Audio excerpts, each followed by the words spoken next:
It's easy to romanticize the Middle Ages. We imagine quiet village lanes, cheerful cottages with thatched roofs, smoke rising from chimneys as families gather by the hearth. It's a vision steeped in fantasy, warm, rustic, and simple. But the truth is far from comforting.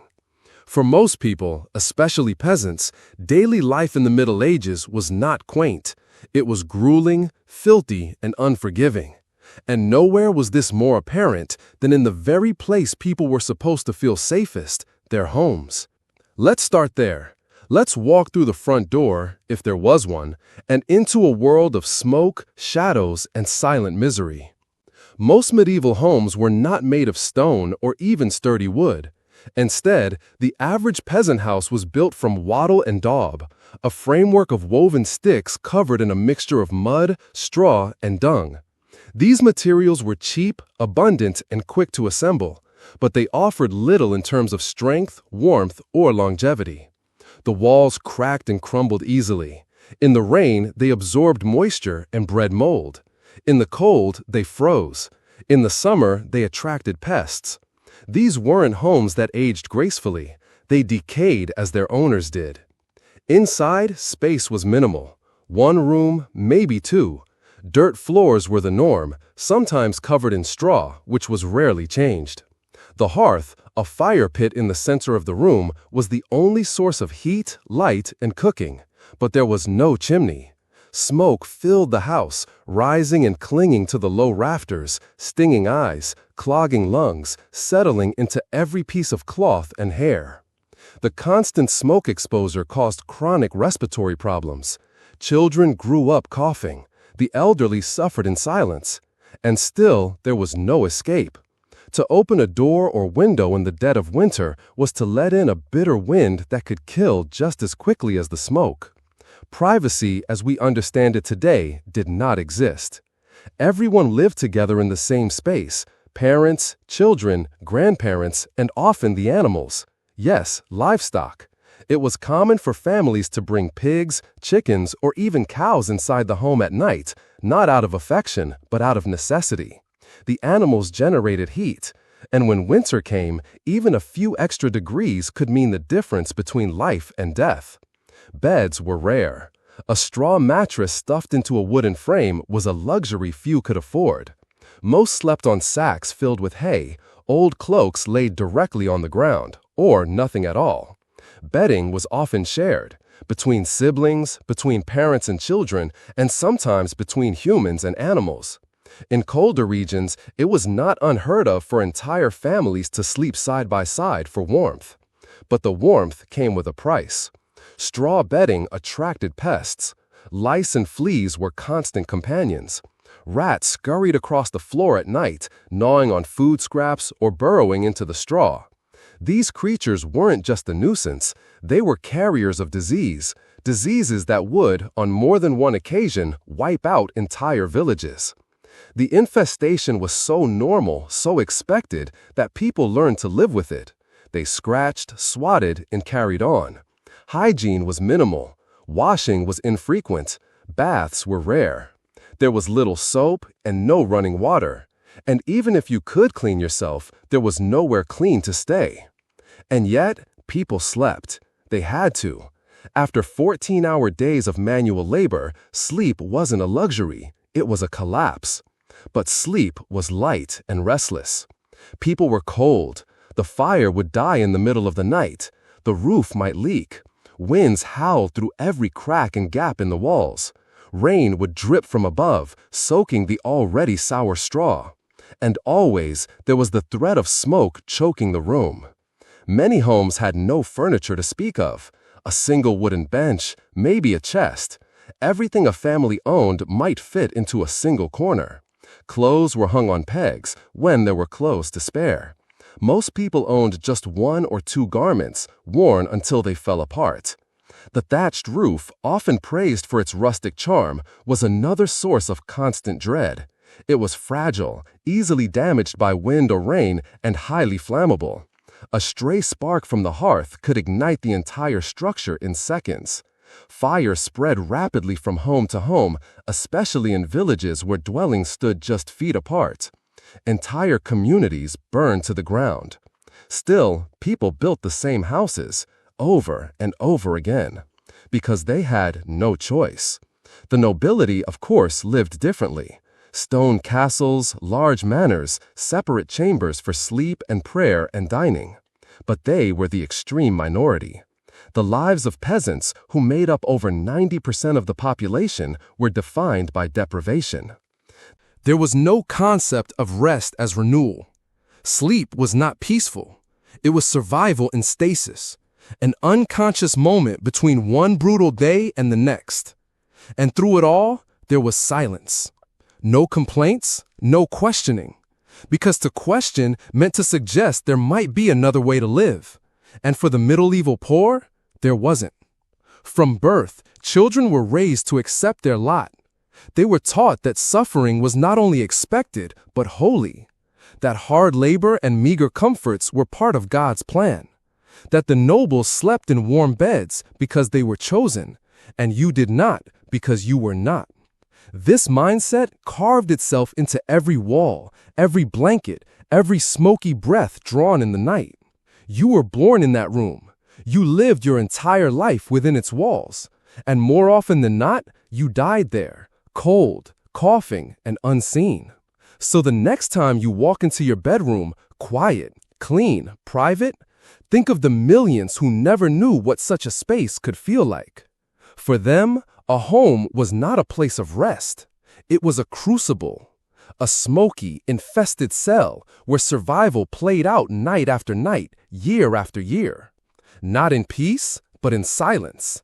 Not in comfort, but in quiet suffering. And so begins our journey into the dark reality of medieval life. This was only the first room. There are many more to enter, and the nightmare has only just begun. When we think of medieval meals, it's tempting to picture grand feasts, roasted boars, overflowing goblets of wine, tables stacked with meats and pastries under the glow of candlelight.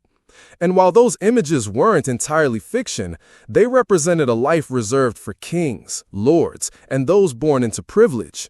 For everyone else, for the vast majority of the medieval population, eating was not about indulgence. It wasn't even about nourishment. It was about surviving another day. Let's pull up a stool beside the fire and take a hard look at what was really on the table in a medieval peasant's home, because more often than not, the answer was very little. The cornerstone of the medieval diet was bread, not the fluffy, crusted loaves we know today, but coarse, dark, heavy slabs baked from barley, rye, or oats, whatever grain was cheapest and most available. It was rough, gritty, and hard on the teeth. That's because the flour was ground in stone mills, and tiny pieces of grit often found their way into the dough. Over time, this wore down the teeth of even young peasants, leading to pain, infection, and eventually tooth loss. Alongside bread came pottage, a kind of porridge or stew made by boiling grains with whatever scraps could be found. Cabbage leaves, turnips, onions, or, if you were lucky, a piece of salt pork. It simmered over the fire all day, absorbing whatever was added, roots, herbs, or leftovers from the day before. It was filling, it was hot, but it was never abundant.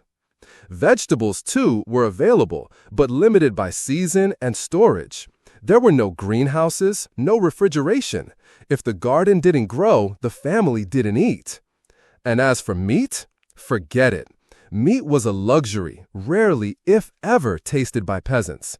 It was expensive, tightly controlled by the ruling class, and often illegal to hunt without permission. Poaching a deer from the Lord's forest could result in harsh punishment, even death. What little meat the poor did eat, scraps of bacon, a bit of rabbit, or the innards of a slaughtered animal, were boiled until unrecognizable. Every part was used, even the hooves, to make broth. Bones were cracked open to suck out the marrow. And yet, even this meager fare was not guaranteed, because every year, without fail, brought a season of dread. It was called the Hungry Gap. In medieval Europe, most food was harvested in late summer or early autumn and had to last until the following year. By late winter, the stores were running low, the root cellars were emptying, the dried beans and salted meats, if there were any, were gone, and the new crops still months away. This brutal stretch between February and April brought intense hardship. Malnutrition became widespread. Families survived on nothing but bread and water, if that. Children became listless, the elderly grew weaker, and even the strongest men began to falter. Some foraged for wild greens, nettles, or mushrooms. Others ground up tree bark or acorns to mix into flour. But it was never enough. Stomachs shrank, faces hollowed, hunger became a constant companion. And then there were the famines. Unlike today, medieval society had no safety net, no supermarkets, no food banks. If the crops failed, people starved. And crops failed often. A few weeks of rain at the wrong time could ruin an entire harvest. A swarm of locusts, a sudden frost, a fungal blight like ergot, which infected rye and caused hallucinations, seizures, or death. Nature was unpredictable and merciless. To make matters worse, famine didn't always come alone. It was often followed closely by disease. With weakened bodies and compromised immune systems, people became easy prey for infections, plagues, and parasitic illnesses. The Great Famine of 1315 to 1317 killed millions across Europe, not through war or violence, but through hunger and sickness brought on by failed crops and cold, wet summers. People were so desperate they ate grass, bark, dogs, even corpses. And when the bodies piled up, the rats came, and with them, plague. It was a vicious cycle: famine, disease, death, again and again. And while the nobility always found a way to eat, the poor were left to suffer and die in silence. Even in better years, the food they ate was often dangerous. Water sources were easily contaminated. Wells could be poisoned by animal waste or human filth. Boiling water wasn't always practical, and ignorance about germs meant people had no understanding of what made them sick. Spoiled food was common. Without refrigeration, leftovers quickly turned rancid. Meat was heavily salted to preserve it, but oversalting led to dehydration and health problems. Bread could grow mold. Pottage could turn sour. And still, people ate, because they had to. There was no other option.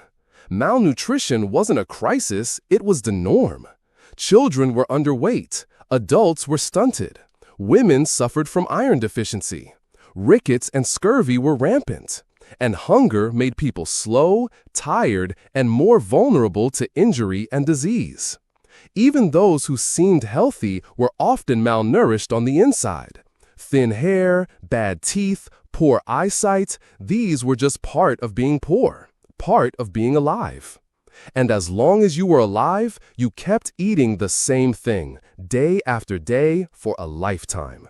Bread, pottage, bread again. On rare occasions, like feast days or religious festivals, there might be a treat, a boiled egg, a slice of hard cheese, a pint of ale. But these moments were fleeting. The hunger always returned. There was no variety, no color, no joy. Food was not a celebration. It was a daily reminder of your place in the world. The noblemen dined on roasted meats, candied fruits, fine wine, and spices brought from the east. You got crumbs, maybe a boiled root, maybe nothing. And if that doesn't sound like a nightmare, consider this. You would wake up hungry, spend the day working in hunger, and go to bed hungry again. Every day, every season, every year. That gnawing emptiness wasn't just in your stomach, it was in your spirit. And it taught you early that life was not about thriving. It was about enduring. So the next time you open your refrigerator overflowing with options, the next time you complain about eating leftovers for the third day in a row, or toss a bruised apple in the trash, think of them. The peasants who stood in line for a handful of barley. the children who drank from puddles, the mothers who gave their last scrap to a starving infant and lay down to die. Because in the Middle Ages, hunger was not an inconvenience. It was the shape of life itself. And when the rains came too late, or the war came too soon, or the rats came in the dark, that life ended. In the modern world, we often dream of success, climbing ladders, making choices, building wealth. We imagine a future shaped by ambition, careers fueled by passion. But in the Middle Ages, there was no ladder, no upward path, no dream. Only one reality: work. Backbreaking, soul-crushing, never-ending work. And for the vast majority of people, peasants, laborers, and serfs, this work was not just a means of survival. It was survival. From sunrise to sunset, 6 days a week, for every year of your short, brutal life. Let's begin with the very structure of society. At the top were kings, nobles, and the clergy. Below them, the knights and officials. And at the very bottom, the peasants. But even among peasants, there was a darker layer: serfs. Serfs were not slaves, at least not in name. But in practice, their lives were entirely owned by the land. They couldn't leave without permission. They couldn't marry without approval. They couldn't seek other employment, chase opportunity, or forge a new life. A serf was born into service, and he would die in it. Bound to the Lord's estate, his labor was not his own. Every swing of the hoe, every harvested stalk of wheat, every bundle of firewood was owed, not kept. He worked not to prosper, but to fulfill a duty imposed by a system that never once asked for his consent. A typical day began before the sun had risen. The rooster's crow was not a call to action. It was an alarm bell. A reminder that another punishing day had begun. There was no breakfast, perhaps a scrap of yesterday's bread.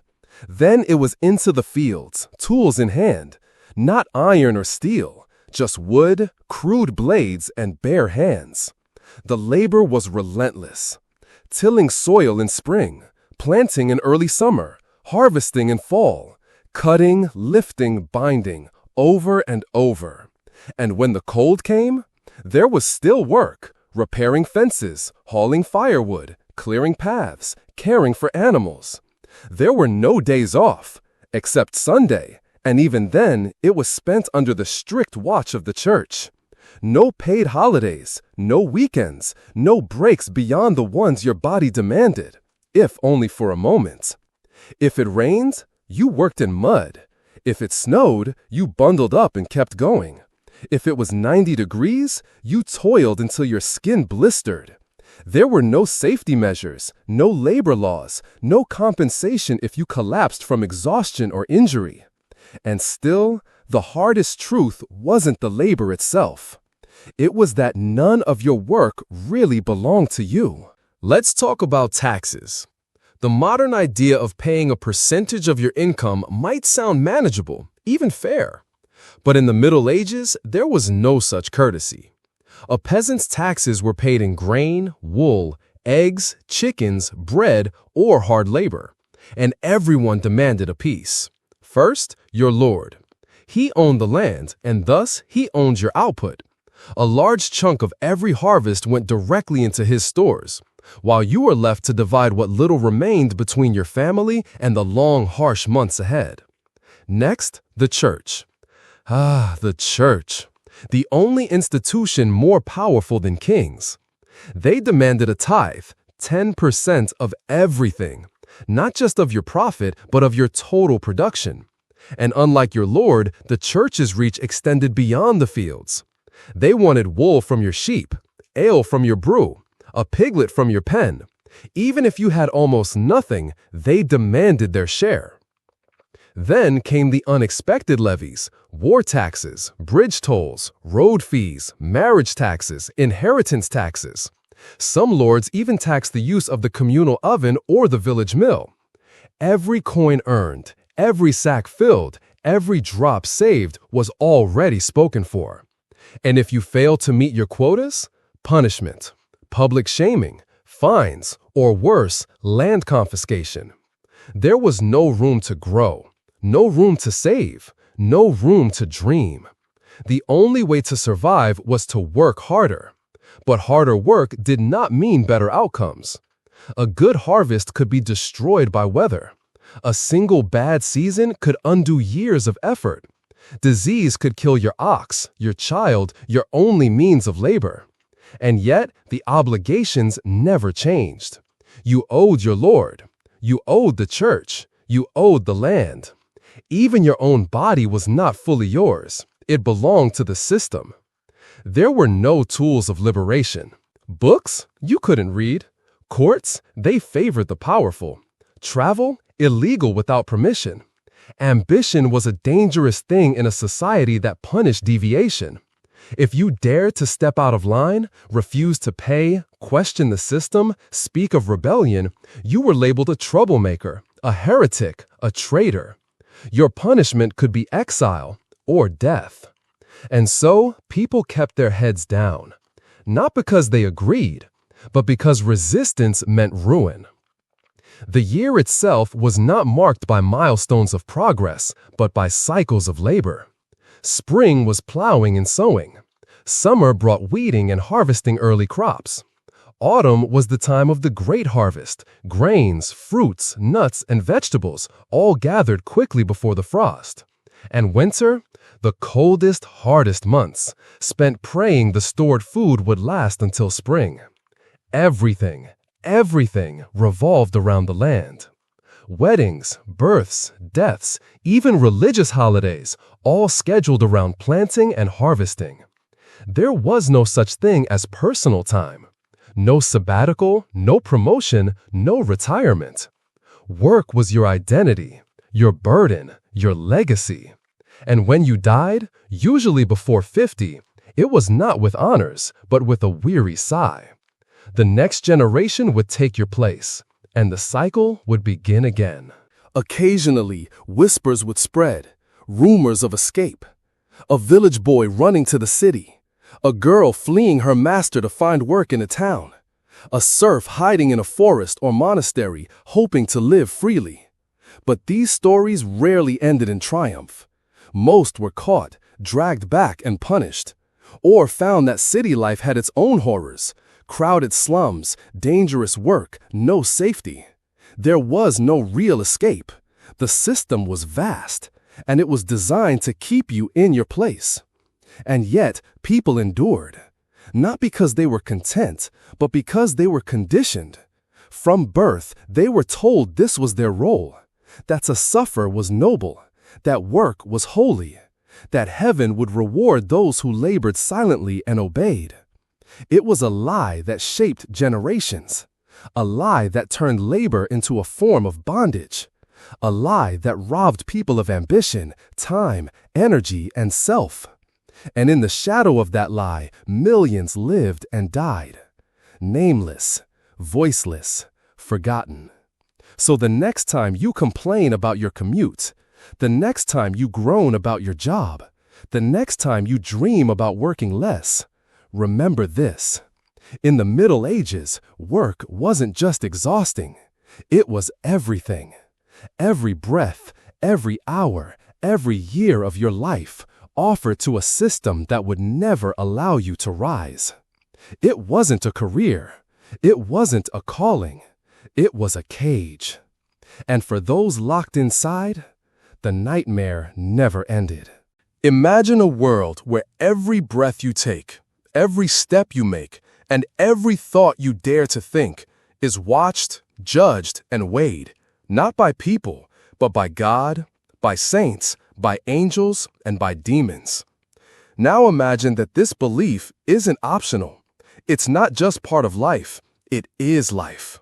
Welcome to the Middle Ages, where religion was not a matter of faith, it was a matter of control. In medieval Europe, the church wasn't just a building. It was the state, the school, the law, the doctor, the calendar, and the voice inside your head. From the moment you were born to the moment you were buried, it had a say in everything. Your birth was marked by baptism. Without it, your soul was thought to be damned. Your daily life was measured by bells rung from the chapel, calling you to prayer, to work, to rest. Your marriage wasn't valid without the church. Your death wasn't final until the church said a mass for your soul. And if you dared to question any of this, that wasn't just rebellion. That was heresy, a crime punishable not just by excommunication, but by fire, torture, and execution. The medieval church held immense power, not just spiritual, but economic and political. Priests and bishops collected tithes, 10% of every peasant's harvest, income, or livestock. Monasteries owned vast lands, making them among the largest landholders in Europe. The Pope could rival kings, and often did. Even emperors bowed to the authority of Rome. But it wasn't just about authority. It was about fear. Fear of hell wasn't just a theological concept. It was a living, breathing terror. People believed in a literal hell, flames, demons, torture, forever. And they believed that almost anything could send you there. Did you skip Sunday Mass? Hell. Did you covet your neighbor's ox? Hell. Did you question a priest's authority? Hell. And the alternatives, they weren't much better. Even the good souls, if not cleansed of sin, faced purgatory, a sort of divine waiting room filled with pain, fire, and suffering that could last for centuries. This fear infected everything, and it was kept alive through sermons, paintings, plays, and carvings. Grotesque demons dragging sinners to the flames, eternal torment for minor moral failings. Children were taught these images from the moment they could speak, and adults internalized them for life. To make matters worse, the church offered salvation for a price. You could buy indulgences, documents that promised to reduce your time in purgatory. You could donate to a monastery and hope the monks would pray for your soul. You could go on a pilgrimage to a holy site, Santiago, Rome, Jerusalem, hoping that the journey alone would wipe your sins away. For the rich, these were spiritual investments. For the poor, they were desperate gambles. Many peasants gave up their savings, their livestock, or even their lives chasing salvation that was always just out of reach. And for the church, it was a brilliant system: control through fear, profit through hope. But it wasn't just church doctrine that shaped medieval minds. It was superstition. In a world without science, without medicine, without reason, the unexplained became magical, spiritual, and terrifying. Why did your crops fail? It wasn't bad soil, it was a curse. Why did your child die in the night? Not disease, but a punishment from God, or worse, a witch. Why did a storm destroy your home? Not weather, but the devil. Every event had meaning. Every hardship had a cause, and that cause was always supernatural. People lived in a constant state of spiritual anxiety. You might wear an amulet to protect yourself from demons. You might sprinkle holy water on your doorway to keep witches out. You might avoid certain foods, colors, or paths because local lore said they were cursed. Folk remedies blended with church teachings in bizarre and contradictory ways.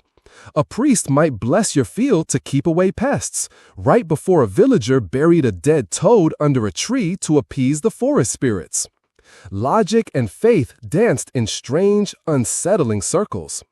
But there was one figure who stood at the center of it all: the local priest. The village priest was more than a spiritual leader. He was a judge, a teacher, a confessor, and often the only literate man for miles. He held the keys to heaven. He could absolve sin. He could condemn with a word. But not all priests were holy. Some were corrupt, ignorant, or cruel. Many used confession as a tool for gossip, blackmail, or control. Some took bribes, some fathered children, some sold fake relics to desperate souls. One fragment of wood claimed to be from the true cross might actually be a splinter from a bar stool. One bottle of holy blood might just be wine and herbs. Yet the people believed, because to doubt the priest was to doubt the church, and to doubt the church was to risk damnation. And then came the fear of witches. By the late Middle Ages, the idea of witchcraft, of people working with the devil, spread like wildfire.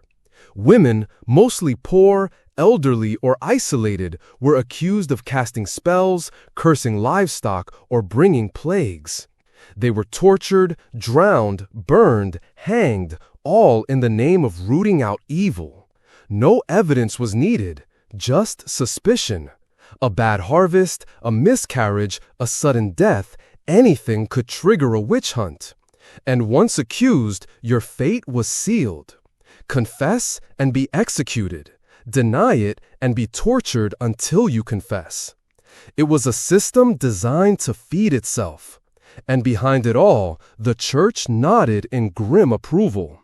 Those who dared to question church authority, to suggest new ideas, new interpretations, or protest corruption were labeled heretics.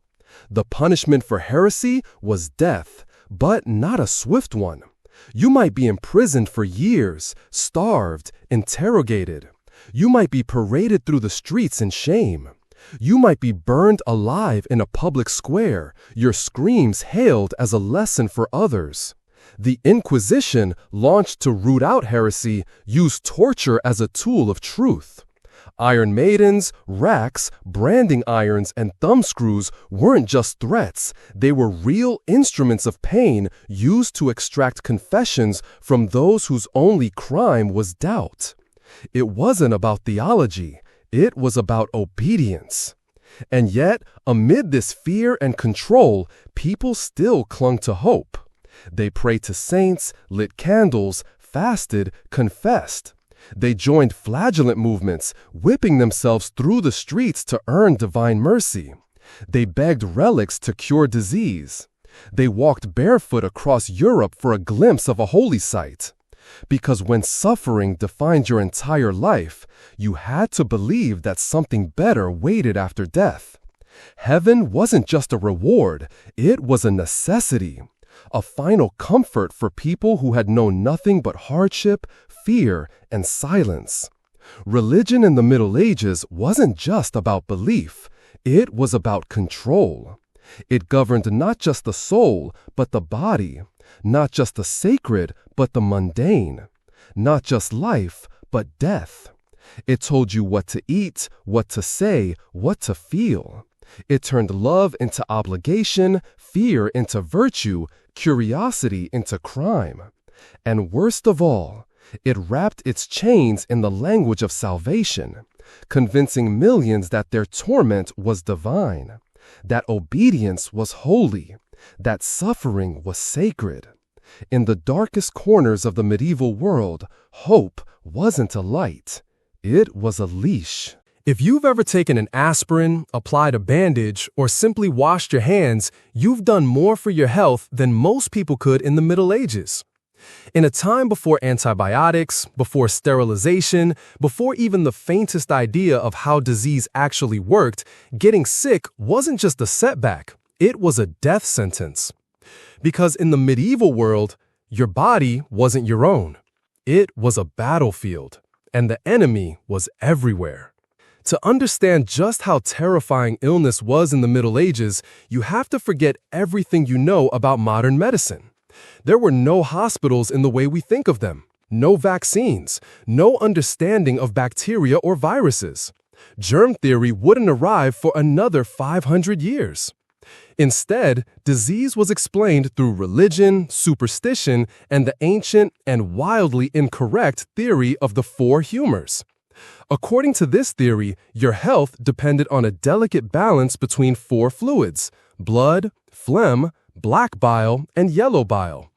Every ailment, from a fever to a broken leg, was thought to be caused by one of these humors being out of balance. Too much blood? You were hot-tempered and feverish. Too much phlegm? You were sluggish and cold. Too much black bile? Melancholy.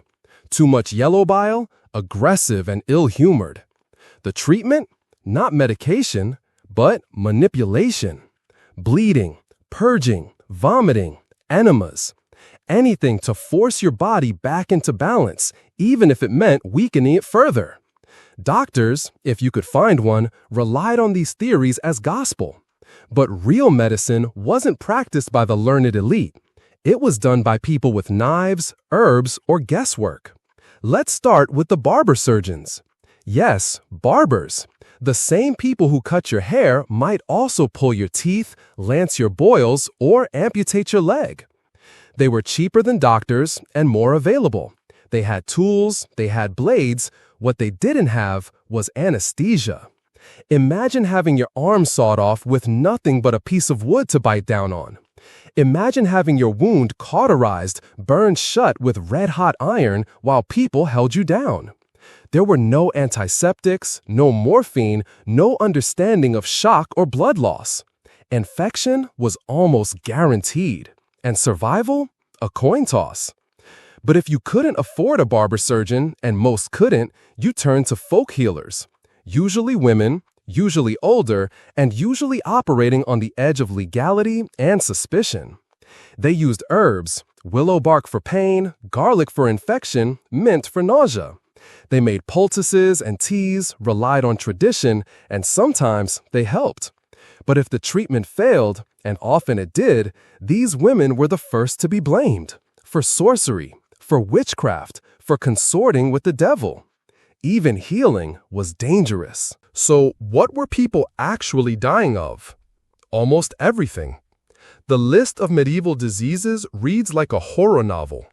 Plague, leprosy, tuberculosis, dysentery, ergotism, smallpox, influenza, cholera, typhoid, and those are just the famous ones. The most feared of all was the Black Death, the bubonic plague. When it hit Europe in 1347, it wiped out nearly a third of the continent's population within a few short years. Entire villages vanished, bodies piled up in streets, graveyards overflowed. The symptoms were nightmarish: swollen lymph nodes, blackened skin, vomiting blood, fever, death, often within days. No one knew why it was happening, so they blamed sin, or the stars, or the Jews, or foreigners, or the air itself, bad vapors called miasma. Doctors wore beaked masks filled with herbs, believing it would protect them from poisoned air. It didn't. The real cause? Fleas on rats. But no one knew that. And even if they had no idea how to stop it. For the poor, life expectancy hovered around 30 to 40 years. But that's misleading. Infant mortality was staggering. Nearly half of all children died before the age of 5. If you survived childhood, you had a better shot at reaching middle age. But disease, injury, or infection could still take you at any time. Pregnancy was a deadly risk. Minor wounds turned septic. Dental infections killed. Even drinking water could be fatal, contaminated with human waste, animal runoff, and rot. Clean water wasn't common. Boiling it wasn't standard practice. So people drank ale instead. Weak, fermented ale, because it was safer than a glass of water. Think about that. Safer to drink alcohol daily than to trust your own well. And even if you somehow made it to old age, life didn't get easier. Arthritis, blindness, rotting teeth, chronic pain, all without treatment. No glasses, no dentures, no physical therapy. You simply endured, or you died. Hospitals existed, but they were nothing like today. They were often run by monasteries, not to cure, but to care. They housed the dying, the poor, and the mentally ill. Cleanliness was rare, privacy non-existent, bed shared, linens unwashed. If you were seriously ill, you were often quarantined or simply abandoned. Leper colonies, for example, were formed to isolate the sick, not heal them. Lepers were forced to wear bells around their necks to warn others they were coming. There was no compassion for the diseased, only fear. No public health infrastructure, no vaccinations, no medical insurance. The body was fragile, and in the Middle Ages, it was disposable. But perhaps the most terrifying part of medieval medicine wasn't the disease, it was the judgment. If you got sick, people assumed it was your fault, that you had sinned, that God was punishing you, that you were being purified through pain. Healing, then, wasn't just about herbs or treatments. It was about penance, prayer, flagellation. You might fast to earn divine favor. You might crawl to a holy shrine on your knees. You might donate what little you had to a monastery to buy a priest's prayers. Because often, the only doctor you could afford was God. And yet, people clung to life. They bore the pain. They buried their dead. They raised their children in a world where death was never far. Hope, however fragile, was still present. Not in medicine, but in miracles. Miraculous healings, holy relics, sacred springs. Legends told of saints who cured blindness, fevers, tumors, even death itself. Pilgrims traveled for weeks, even months, for a single drop of sacred water, or to touch the bones of a holy man. Desperation had no borders, and when science failed, belief was all that remained. It's easy now to look back and scoff, to mock the bloodletting, the superstition, the leeches and prayers.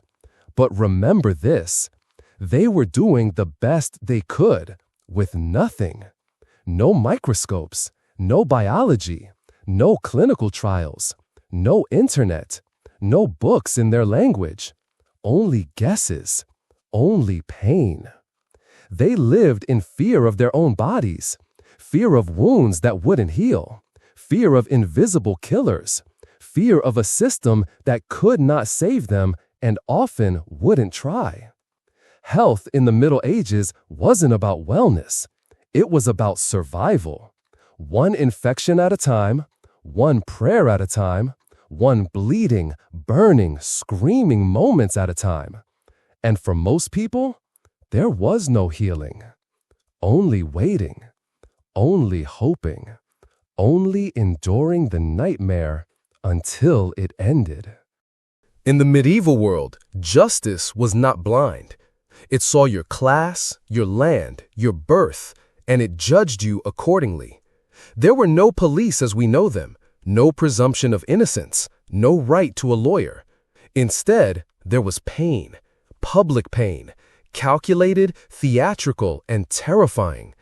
Justice in the Middle Ages was less about fairness and more about fear. Let's begin with the foundation of medieval law, control through terror. Most people, especially peasants, didn't know the written laws. They couldn't read. Instead, they learned the rules through example, and those examples were everywhere.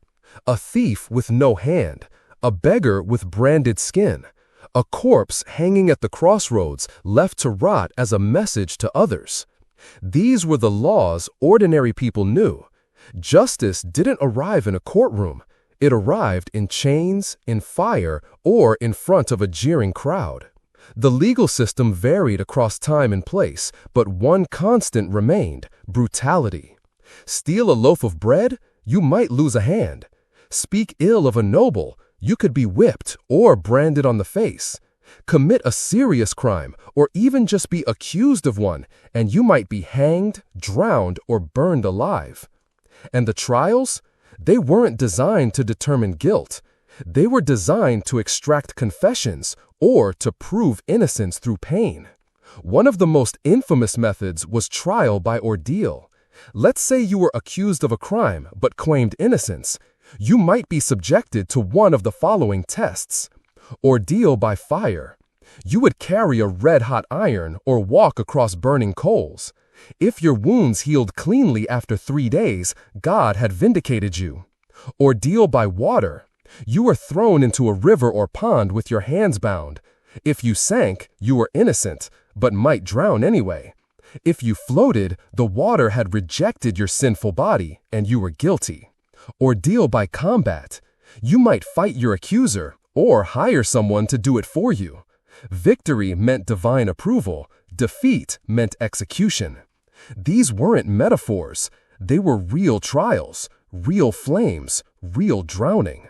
And people believed them because they had no alternative. Confessions were prized above all else. And the most efficient way to get one? Torture. Medieval torture chambers were filled with devices designed not just to injure, but to destroy. The rack stretched your limbs until joints dislocated and bones snapped. The iron mating, a coffin lined with spikes, pierced flesh with every breath. The thumbscrew, the breaking wheel, the pillory, and the scavenger's daughter, all tools to reduce the human body to agony. Even sleep and water were used as weapons. Prisoners were kept awake for days, deprived of food, bound in darkness, left in filth. All in the name of justice. And once you were convicted, whether truly guilty or not, the punishments were often permanent. Branding was common. A hot iron seared letters into the skin. T for thief, F for felon, V for vagrant. These marks were visible for life, a warning to others, a sentence of eternal suspicion. Mutilation was also frequent. Cutting off ears, noses, fingers, or even entire hands was seen as a fitting penalty for crimes like theft, blasphemy, or desertion. It didn't just punish. It marked you, visibly, irrevocably, publicly. The worst punishments, of course, were executions. Hanging was the most common, simple, brutal, and cheap. Criminals were strung up in marketplaces or crossroads, their bodies left to rot as a warning. For more serious crimes, especially heresy or treason, death came by fire. Being burned alive was a long, agonizing death, especially if the crowd wanted a show. Executioners would sometimes use green wood to slow the burning. Some nobles received beheading, a cleaner death if you were lucky. But for peasants, no such mercy. Death was pain. Pain was justice. Justice was public. And it wasn't just adults. Children, too, could be hanged or mutilated. The legal age of criminal responsibility could be as low as 7. If you were old enough to steal, you were old enough to suffer. But perhaps the most infuriating part of medieval law was how deeply it favored the elite. The nobility were often exempt from the harshest penalties. A lord might kill a peasant and pay a fine. A wealthy merchant could bribe a judge or buy a pardon. Meanwhile, the poor, serfs, villains, beggars faced the full fury of the system for the smallest crimes. 2 people could commit the same offense, but receive completely different sentences based on class. There were even separate courts for the nobility, and the church had its own too. Clergy accused of crimes were often tried in ecclesiastical courts, where punishments were far more lenient. The infamous benefit of clergy let many guilty men escape secular justice entirely, simply by proving they could read a passage from the Bible. Justice was not blind. It read Latin, it wore silk, and it rarely looked down. Even those found not guilty could suffer. Prisons in the Middle Ages were not correctional facilities. They were holding cells, pits of disease, starvation, and madness. If you couldn't pay a fine or a bribe, you might rot in a cell for years. Some died chained to walls, others in oubliettes, underground dungeons whose name literally means to forget. They were forgotten, thrown away, unworthy of memory. And yet, despite the horror, crime never stopped, because poverty never stopped, because desperation never stopped. People stole not out of greed, but hunger. They begged, lied, or forged documents to survive. Some turned to robbery, banditry, or rebellion, not because they were evil, but because they had nothing left to lose. And the state, rather than fixing the causes of crime, punished the symptoms, with iron, with rope, with fire. Was there any hope? Some reforms did come, slowly, inconsistently, and mostly for the wealthy. Charters were granted. Local lords implemented fairer courts. Trial by ordeal was eventually banned by the church in the 13th century. Juries began to emerge, and the seeds of modern justice were planted. But for the average peasant, the system remained unchanged for centuries. A system of fear, a system of spectacle, a system designed not to protect the people, but to control them. Today, we think of justice as fairness, as equality under the law. But in the Middle Ages, justice was a tool of the powerful, a weapon used to keep the poor in their place. Every punishment sent a message. You are not safe. You are not equal. You are not free. And in this endless nightmare of violence, spectacle, and class division, people learn to obey, not out of respect, but out of terror. We often romanticize the Middle Ages with images of feasts, jousts, and colorful fairs, troubadours singing to laughing crowds, knights in shining armor entertaining peasants under fluttering banners. But behind the parchment and pageantry was something far bleaker. For most people, leisure wasn't a right. It was a rarity, a brief, flickering escape from a daily life defined by labor, hunger, and fear. In the Middle Ages, entertainment wasn't about joy. It was about forgetting pain, forgetting suffering, forgetting that tomorrow looked exactly like today, and possibly worse. To understand what passed for entertainment in medieval Europe, we have to first understand the rhythm of life. The overwhelming majority of people, peasants, serfs, and laborers, lived under the crushing weight of survival. Work began at sunrise and ended at sunset.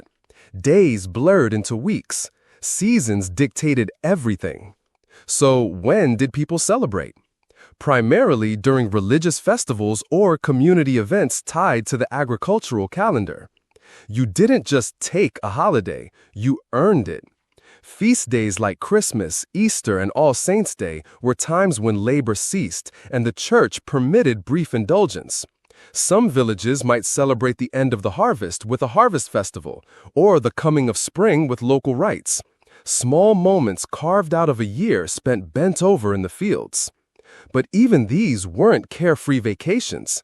They were structured around religious rituals. Attending Mass was mandatory. Confession was expected. And if food or drink were to be enjoyed, it had to be after one had paid homage to the church. Religion and festivity were inseparable, and the line between reverence and revelry was thin. During these rare pauses in toil, the village fair might arrive. For a day or two, the town square transformed. Merchants sold rare goods, spices, fabrics, trinkets. Jugglers, dancers, and minstrels entertained. Mystery plays were performed. Dramatizations of Bible stories acted out by townspeople in elaborate costumes. These plays were often the closest a medieval peasant would come to theater.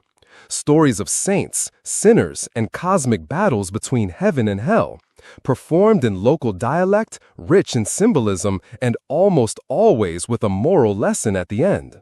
It was storytelling with a purpose: obey, repent, and fear what comes after death. But for all their piety, the fairs were also full of chaos. Drinking, shouting, gambling. Fistfights broke out. Pickpockets thrived. And for a few brief hours, the rigid rules of feudal life bent just slightly.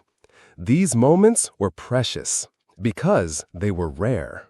For many, entertainment wasn't organized. It was spontaneous and often brutal. Drunkenness was common. Ale and mead were safer to drink than water, and many drank throughout the day, often to dull physical pain or emotional exhaustion. Drinking could turn into celebration, but more often into confrontation. Gambling was another pastime, usually involving dice or rudimentary card games. It was illegal in many areas, especially for the lower classes, but that rarely stopped anyone. Wagers were made in taverns, barns, and back alleys, with money, food, clothing, even tools at stake. And with drink and gambling came violence. Brawls were a form of release. Disputes over land, insults, or injury were settled not through legal arbitration, but with fists, cudgels, or blades. The idea of dueling honorably was a noble ideal. For the peasants, a fight was crude, chaotic, and deadly. There were no referees, no rules, only scars. Still, not all entertainment was so grim. Communal activities like dancing or storytelling held important places in village life. Folk songs were passed down orally. Some told stories of saints and sinners, others of old heroes, mythical beasts, or local legends. Music, made from simple flutes, drums, and lutes, filled the evening air when work was done.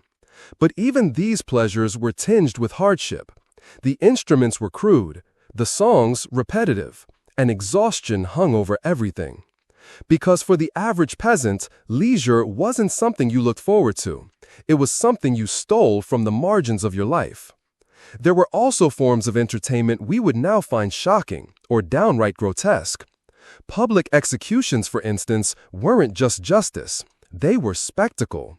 When someone was sentenced to death, the entire village would gather. Children, elders, the poor, and the powerful all came to watch. Hanging, burning, beheading, these were events. Vendors might sell food. Musicians might play. It was a day out. People laughed, cheered, jeered. They threw rotten food at the condemned. They brought their families. It was a communal release, a sanctioned moment of blood and performance, where fear met catharsis. It's disturbing to consider, but in a world with so little control over one's own life, watching someone else lose theirs, especially someone deemed guilty, felt empowering. The nobility, of course, lived differently. For lords and ladies, leisure wasn't stolen, it was expected. Hunting, falconry, chess, banquets, and tournaments filled their time. Jousting matches were both sport and warfare training, lavish, dangerous, and staged for elite entertainment. Feasts among the upper class could last for days, with exotic foods, flowing wine, dancing, and troubadours. These events were as much about politics and performance as pleasure, designed to reinforce status, wealth, and power. But this world was completely inaccessible to the common folk. They could glimpse it, perhaps serve at one of these events, but they never participated as equals. Their own feasts were smaller, humbler, and entirely dependent on the seasons. No harvest, no feast. Too much rain, no bread. A sick cow, no milk. Celebration was constantly balanced on the edge of disaster. In some areas, particularly in Northern Europe, communities embraced seasonal traditions that bordered on ritualistic. Carnival, for example, was a time of inversion before the somber fasting of Lent. People wore masks, cross-dressed, mimicked nobles or priests. It was chaotic, bawdy, and absurd. But even this had rules. When the carnival ended, order returned, and any real rebellion was swiftly punished. These festivals weren't revolution. They were pressure valves, a moment's events, laugh, mock, and then fall back in line. So what did fun really mean in the Middle Ages? It meant singing while working, because silence was too heavy. It meant dancing barefoot in the mud on a rare free night because tomorrow would be worse. It meant holding your child close during a mystery play about Judgment Day and wondering if they'd survive the year. It was fleeting, desperate, sacred in its own way, because even in a nightmare, the human spirit searches for light. Modern life gives us the luxury of entertainment by choice. Streaming, music, sports, books. We chase joy, leisure, distraction. But in the Middle Ages, entertainment wasn't a choice. It was a shield, a mask, a fragile attempt to make sense of a world ruled by suffering, silence, and death. These moments of laughter, of song, of dance were the only time many felt human. And that is why they mattered. For the people of the Middle Ages, war wasn't an occasional catastrophe. It was a permanent shadow, lurking just beyond the hills, behind the trees, inside every whispered rumor. To live in medieval Europe was to live with the expectation that violence could arrive at your doorstep without warning. Not from distant armies, but from your neighbor, your lord, or your king. Because war wasn't rare, it was routine. The image of war we often imagine, massive battles, clashing knights, grand sieges, was only part of the story. The true experience of war in the Middle Ages was far more intimate and far more terrifying. Local skirmishes between rival lords, border disputes, succession crises, invasions from foreign powers, all were commonplace. And every one of them spilled over into the lives of ordinary people. Imagine you're a peasant. You wake up in the fields one morning and see black smoke on the horizon. By nightfall, your village is ash. Your livestock are gone. Your father lies dead in the road. And the men who did it ride off before sunrise, unpunished. This was not an exception. This was a pattern. Europe during the Middle Ages was fractured. Feudalism had divided the land into a chaotic patchwork of territories, each controlled by lords, dukes, counts, or kings, each one with personal grudges, ambitions, and armies. Loyalty was not to a nation, but to a person. And when that person went to war, so did you, whether you wanted to or not. Peasants were conscripted, often with no training and no armor. Given a spear, a makeshift shield, or even just a club, they were thrown into battle alongside professional soldiers and knights. Those who didn't fight, they bled anyway. Because armies needed food, shelter, loot, and they took what they needed, always from the powerless. Villages were burned to deny resources to the enemy. Wells were poisoned. Granaries were pillaged. Entire fields of crops were trampled underfoot or set ablaze. What one army left behind, the next would finish. But war didn't always wear armor. Sometimes it came in the form of raiders, small bands of armed men looking to steal and kill. Sometimes it came in the form of mercenaries, soldiers for hire whose allegiance shifted with gold. And sometimes it came from within. Rebellions and uprisings broke out across the continent. The reasons were always the same: hunger, oppression, injustice. And the response was always the same: crush them. Towns suspected of rebellion were razed. Civilians were executed. Children taken as hostages or sold into slavery. There was no Geneva Convention, no international law, only fire and blood. And yet, despite all this, war was often celebrated by the elite. Knights rode off with banners flying, songs on their lips, and priests offering blessings. War was seen as honorable, a divine duty, a rite of passage, a way to gain land, titles, and glory. For the nobility, war was a game of power. For everyone else, it was a death sentence. The very symbols of power, castles, towers, walled cities, were born from this reality. But these were not the safe, romantic strongholds we see in storybooks. They were reminders of constant threat. A castle's very existence meant conflict was expected. It meant danger was near. It meant you were not safe. To live in a village near a castle was to live in its shadow, protected, perhaps, but also controlled. The Lord might defend you from invaders, but he might also press you into service, take your harvest, or use your home as a shield wall. Protection came with a price. Often, that price was your freedom or your life. And the destruction didn't end when the sword stopped swinging. War brought famine, always. Armies didn't just kill people, they killed the land. Fields burned, harvests failed, trade routes collapsed. And in a time with no grocery stores, no supply chains, and no refrigeration, starvation was never far behind. After a campaign, entire regions would be left barren for years. Children died first, then the elderly. The rest scavenged, roots, bark, rats, anything that could be chewed or boiled. Disease followed, as it always does in the wake of war.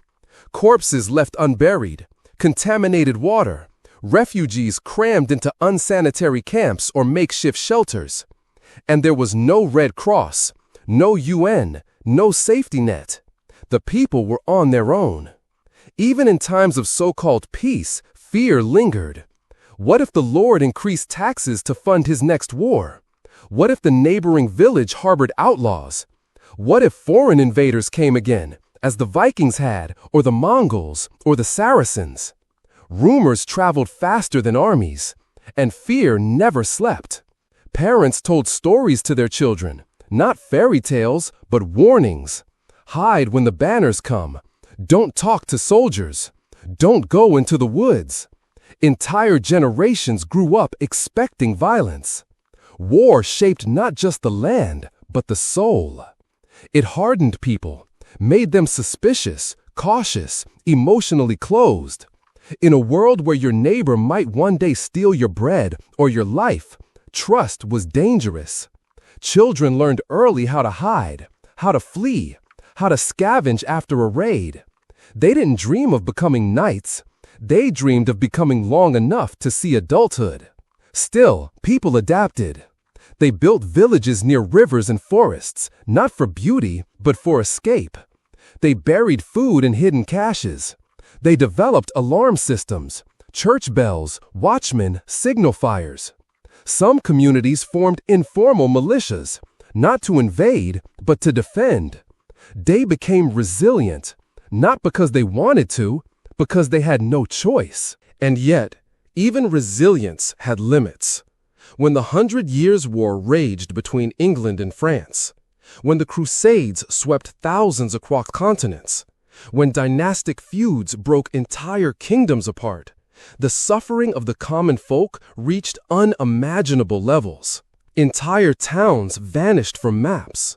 Millions died, not just by sword, but by starvation, exposure, and despair. And what were these wars fought for? Land, gold, titles, power. Never for the people themselves. They were pawns, collateral, forgotten as soon as they fell. And when the war was over, if it ever ended, the scars remained. Burned out villages, mass graves, children without parents, farms that would never grow wheat again. The land remembered, and so did the people.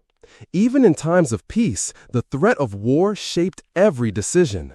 How much grain to store, where to build your home, who to trust. Peace was not an era, it was a pause. Today, we have walls between war and daily life. But in the Middle Ages, war was daily life. It dictated where you lived, what you ate, who you could trust, how long you might survive. And worst of all, it could come at any time, from any direction, for reasons you would never understand. There was no security, no rights, no promises. Only the cold truth. If you were born poor, if you lived near power, if you happened to be in the wrong place, then war would find you, and it would not ask for permission. We take travel for granted today. Paved roads, highway signs, GPS, airplanes that cross continents in hours. We think of journeys as adventures, vacations, explorations, a chance to escape. But in the Middle Ages, travel was not an escape. It was a gamble with death. Because every time someone stepped beyond the safety of their village, they were entering a world of chaos, lawlessness, and danger. Travel in the medieval world wasn't just uncomfortable, it was a nightmare. Let's start with the roads, if you could call them that. Most medieval roads were little more than muddy tracks worn into the earth by generations of feet, hooves, and cartwheels. There was no system of public maintenance, no cobblestones for peasants, no drainage. After a single rain, paths turned to sludge. In winter, they froze into treacherous, uneven ice. In summer, they baked into rutted dust. One wrong step could twist an ankle. A broken wheel could leave you stranded for days. And unlike today, there was no roadside assistance, only the faint hope that someone might pass by. And if they did, they might not be there to help. Because the further you traveled from your home, the more alone you were. And bandits knew this well. Highways and crossroads were favorite haunts of robbers, desperate men with nothing to lose. Armed with knives, clubs, or even bows, they would ambush travelers, steal food, money, and anything of value. There was no police force, no law enforcement. Just local militias, if you were lucky. Most bandits operated freely, slipping away into woods and hills long before anyone could be caught. A single traveler was an easy target. A merchant caravan might be spared if it was well guarded, but guards were expensive. And even then, some attacks came in numbers too great to resist. To journey across even a few dozen miles meant braving a world where no help would come. And travel wasn't just dangerous, it was grueling. For peasants and common folk, the only option was walking, miles upon miles on foot, over hills, across streams, through forests. Those who had access to carts or animals faced different hardships. Carts broke constantly, and horses or oxen needed feeding, care, and rest. There were no inns with stables in every village, no blacksmiths on call. Travelers often slept in fields, woods, or church porches, exposed to the elements and to animals, or worse, other people. And those rare inns that did exist, they were no comfort. Dark, smoky, and overcrowded, medieval inns were breeding grounds for lice, fleas, rats, and disease. Beds were often shared with strangers. Rooms had no locks. Food was expensive, and sanitation was non-existent. You could wake up robbed, or not wake up at all. And if you were hoping for a map to help guide your way, forget it. Outside of monasteries and noble courts, maps were rare, inaccurate, and deeply symbolic, often showing religious icons instead of landmarks. For commoners, navigation meant relying on oral directions, vague, shifting instructions passed from one villager to another. Follow the path past the third oak tree, cross the stream, turn where the blacksmith's house used to be. A wrong turn could lead you miles off course or into enemy territory. Because borders in the Middle Ages were fluid, often controlled by feuding lords or rival factions. Crossing from one region to another could mean new tolls, new taxes, or outright violence. Toll roads were a particularly cruel joke. Many routes, especially those near bridges or mountain passes, were owned by local nobles who imposed tolls on all who passed. These tolls were rarely standardized. One lord might demand a single coin, another might take half your goods. Refusing to pay could mean confiscation, imprisonment, or worse. And even worse than official tolls were the unofficial ones, extortion by armed men pretending to serve a crown or church, when in reality they were just thugs in chainmail. Even pilgrims, travelers making religious journeys, weren't safe. Despite the church's teachings of piety and protection, pilgrimage routes were rife with scams, theft, and abuse. Some unscrupulous innkeepers overcharged desperate pilgrims. Others sold spoiled food or fake relics. And traveling priests were sometimes wolves in sheep's clothing, literally and figuratively. And then there was the weather. A modern traveler can cancel a trip due to rain or snow. A medieval traveler had no such luxury. Rain meant mud, flooding, and impassable roads. Snow meant hypothermia and death. High winds could topple trees or wagons. A broken cartwheel in a remote region could mean being stranded without food or shelter for days. A sudden storm could wash out a road or sweep you into a ravine. Even the summer sun was no gift. Prolonged exposure meant heat exhaustion, dehydration, or sunstroke. And since clean water was hard to find, many travelers drank from streams and caught dysentery or worse. All of this meant that people in the Middle Ages didn't travel unless they absolutely had to. For most peasants, their world consisted of their village, the nearby fields, and the local church. A trip to the nearest town, just 5 or 10 miles away, might happen once or twice a year, usually for a market or festival. Going farther, that was for merchants, messengers, or the desperate. And yet, some did go. Merchants moved goods along ancient Roman roads, risking everything to bring cloth, spices, and iron from distant lands. Pilgrims walked hundreds of miles to reach Canterbury, Santiago, or even Rome, hoping for salvation or penance. Couriers traveled with letters between kings, crossing enemy lines and bandit territory with little more than a dagger and a prayer.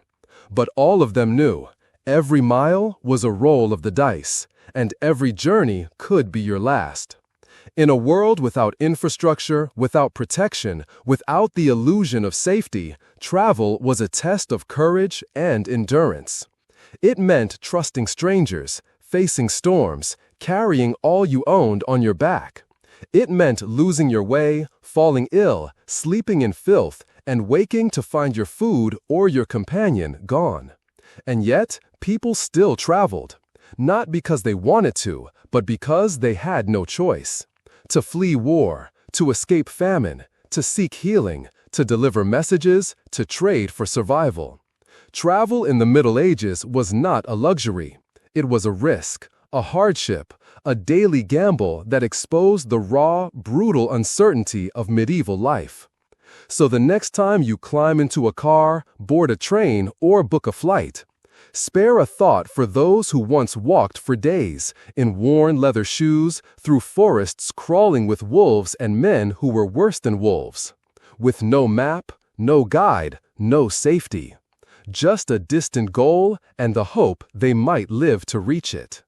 That was travel in the Middle Ages, not an adventure, a nightmare on the road. In the modern world, we often view nature as something to admire, perhaps even protect. It offers beauty, resources, and moments of peace. But for those living in the Middle Ages, nature was something else entirely. It was a cruel, unpredictable force, an ever-present threat that could upend lives without warning. To the medieval mind, the environment was not a passive setting for human activity. It was an active, volatile, punishing presence. And few things struck more fear into the heart of a medieval villager than the wrath of nature. Let's begin with fire. Fire was an essential part of medieval life. It cooked food, provided warmth, and lit the darkness. Every home, no matter how poor, had a hearth, its single source of heat and light. But this friend could turn into a killer in an instant. Medieval homes were constructed almost entirely of wood. The walls, the floors, the beams, all timber. The roofs, thatched with dry straw. And within these wooden shells, people burned open flames daily. Chimneys were rare. Ventilation was poor. It took only a gust of wind or a careless moment to ignite catastrophe. Once fire took hold, there was little hope of stopping it. There were no fire brigades, no fire hoses, no emergency plans. Just buckets of water, if you had access to a well. Entire towns could burn to the ground in a single night. In cities like London and Paris, fire was a constant and very real danger.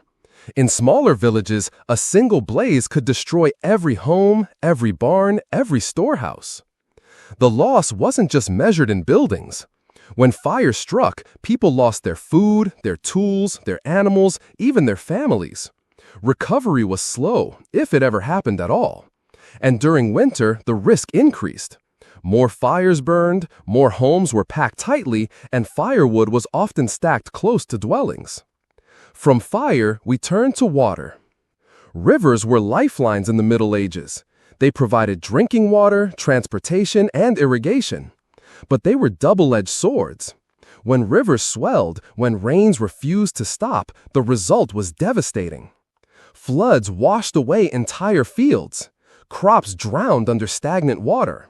Homes collapsed under the pressure of mud and current. Roads became impassable swamps. Grain stores were lost, tools rusted. And as the floodwaters receded, they left disease in their wake: cholera, dysentery, and other waterborne killers. Villages had no levees, no warning systems, no flood control. They built where they could, prayed the rains would pass, and when they didn't, they suffered. Then came the droughts. When the rain stopped, when the sky stayed cloudless week after week, the earth itself seemed to crack open. Soil turned to dust, seeds refused to sprout, wells ran dry, rivers shrank to sluggish streams, and animals died, first from thirst, then from starvation. Crops withered in the fields, the grain harvest failed, and with no food stores, hunger set in. Medieval farming had no safety net, no irrigation, no chemical fertilizers, no food imports. A bad harvest wasn't just an inconvenience, it was a death sentence. And the worst time of year was what many called the hungry gap, the stretch between the last of the previous year's food and the first new shoots of spring. If a famine struck in winter, there was almost no escape. In times of famine, people turned to desperation. They boiled bark, ate roots, devoured grass, and in the most desperate corners of Europe, they turned to the unthinkable, cannibalism. There were no relief efforts, no government aid, no supply chains to fall back on. When famine hit, you survived by sheer chance, or you didn't. Winter brought its own miseries. Snow blocked roads, ice cracked wooden homes, firewood ran out, and the cold killed silently. Frostbite, hypothermia, illness. An already fragile body could not withstand the long nights of winter, especially when undernourished from a failed harvest. And summer? Summer brought infestations. Swarms of insects ravaged what few crops remained. Heat waves left the land scorched.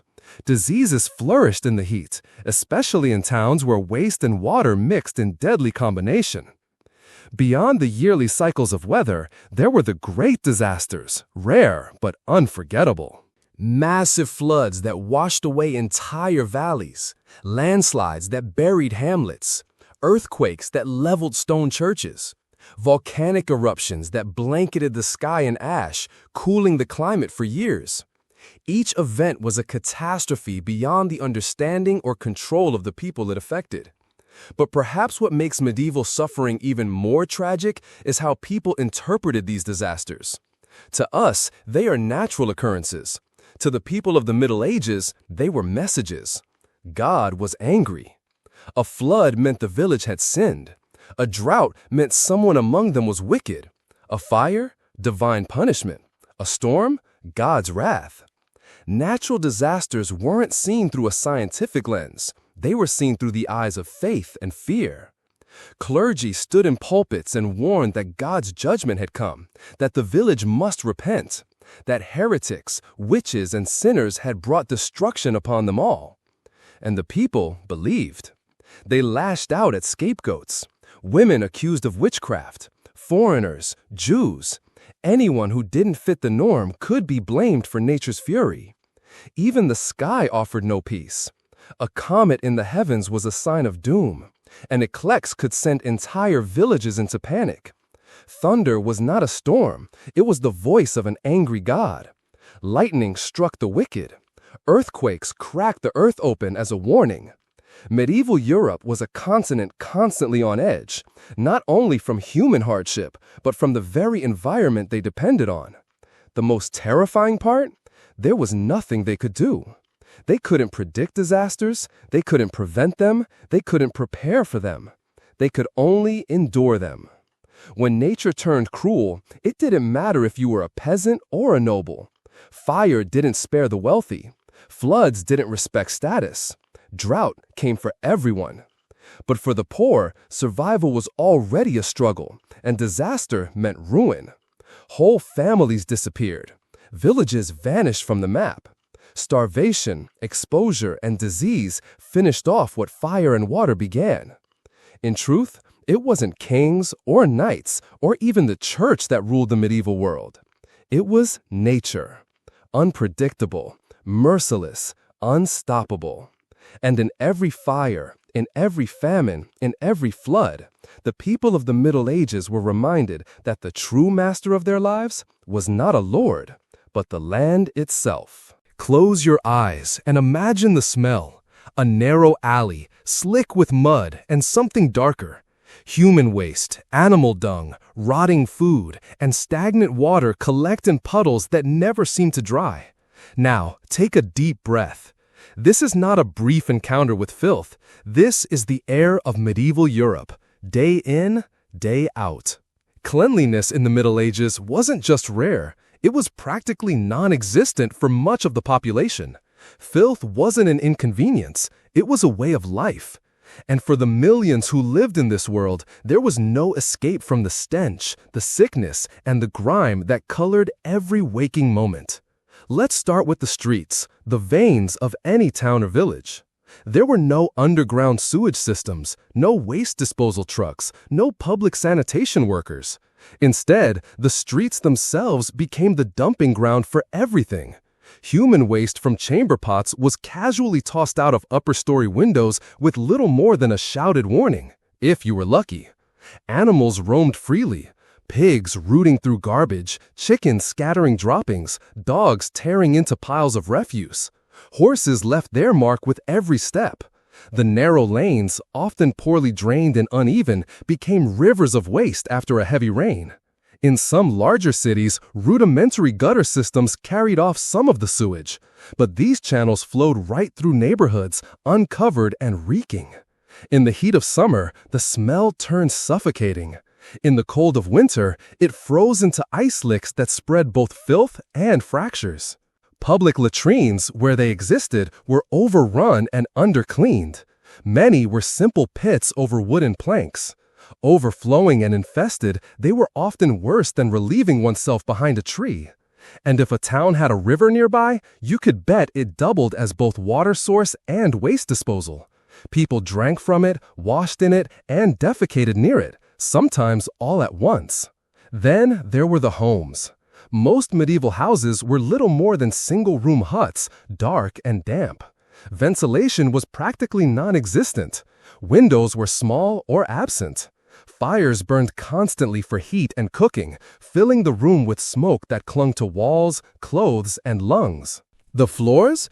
Usually dirt, sometimes straw-covered to soak up spills and waste, though that straw was rarely changed. Over time, it became its own layer of filth, home to lice, fleas, and rats. Roofs leaked, walls grew mold, and in colder months, animals might even be brought inside to share body heat, adding their own scent to the mix. Personal hygiene, by modern standards, was shocking. Bathing was infrequent at best. For peasants, access to clean water was limited, and rivers were risky, cold, polluted, and often the breeding ground for disease. Public bathhouses did exist in some towns, but over time, especially after the spread of plague, they came to be viewed with suspicion. Some believed bathing opened the pores and allowed illness to enter the body. The church, which shaped much of daily life, also carried ambiguous messages about cleanliness. Spiritual purity was prized far above physical hygiene. Washing too often, particularly for women, was seen by some religious figures as vain or even sinful. There were saints who were praised for never washing, enduring filth as a sign of holy suffering. This wasn't universal, of course. Monasteries had strict routines for washing hands and feet, and wealthy nobles sometimes bathed in ornate tubs filled with scented oils. But for the majority, soap was rare, water was cold, and body odor was simply a fact of life. And what a smell it must have been!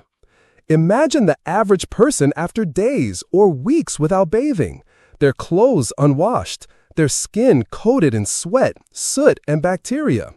Add to that rotting teeth, infected wounds, and malnutrition. Now multiply that by every person around you. This was a society where people slept inches from one another, worked in close quarters, and lived in cramped buildings. There was no escape from the smell of others or from your own.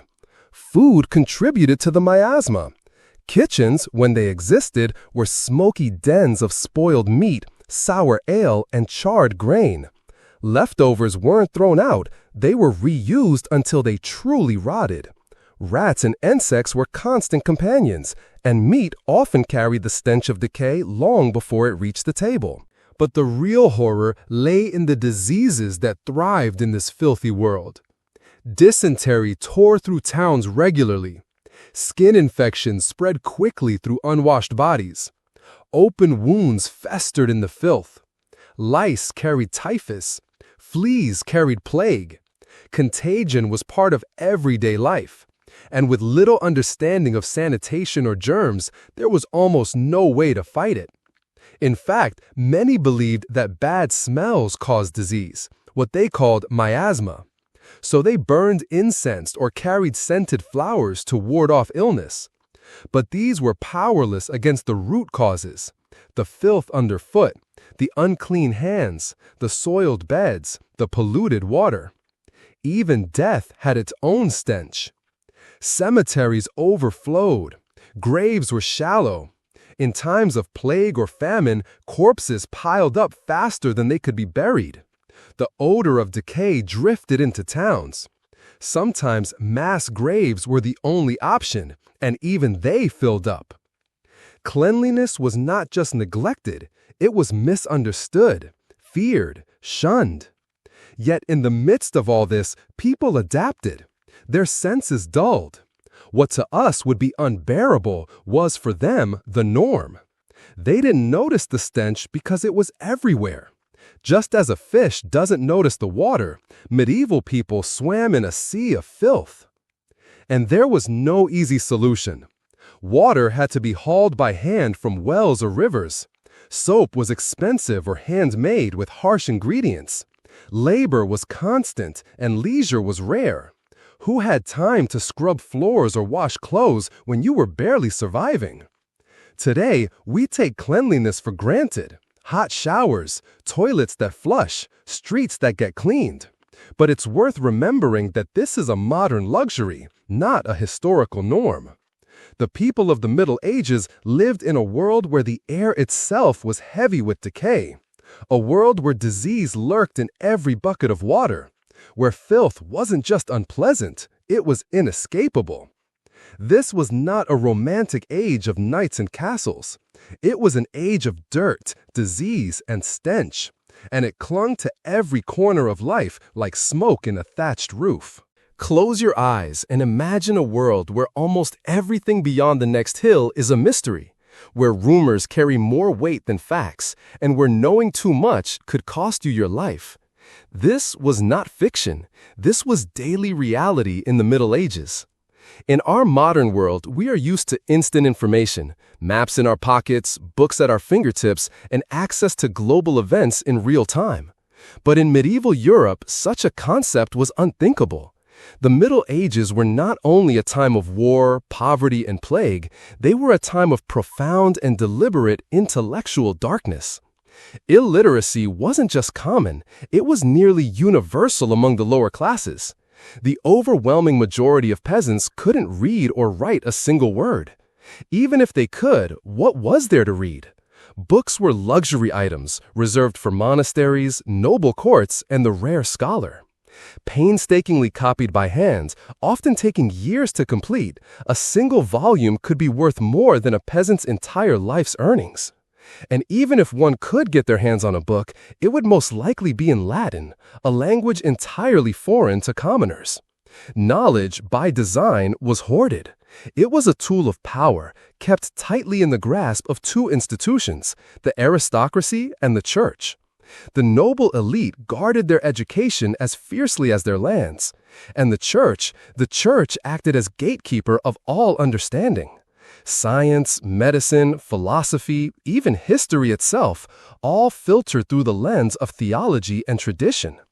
In a world so deprived of education, superstition flourished.